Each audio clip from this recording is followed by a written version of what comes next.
Israel's months-long political crisis intensified on Sunday. Protesters blocked a major highway and set fires in Tel Aviv.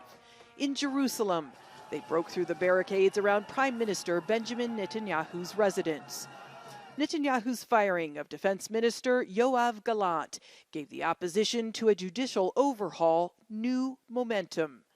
Gallant was the first senior member of Netanyahu's Likud party to express concerns about the effect the protests were having on national security. He tweeted, "The security of the state of Israel has always been and will always remain my life's mission."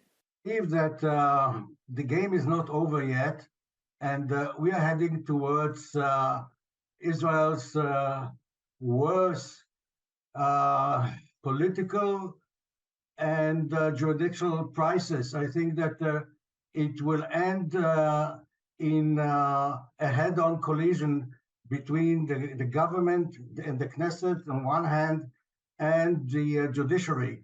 The Israeli military raised its alert level.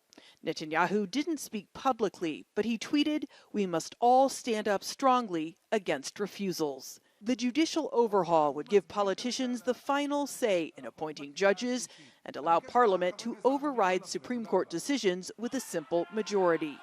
Netanyahu says it will strengthen democracy and balance the courts. Critics say the reforms will erode Israel's democracy. The Attorney General says Netanyahu should not be participating in discussions of judicial reform while he's on trial for corruption. The judicial, you call it reform, it's a coup, it's a judicial vandalism of the checks and balances of any democracy. And what we see as a result in the street is authentic, is genuine, is spontaneous. Shortly after Gallant was fired, Israel's Consul General in New York resigned.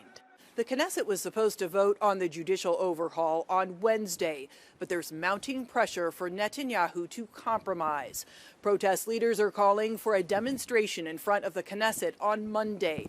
About 24 local council leaders are staging a hunger strike in front of the Prime Minister's office.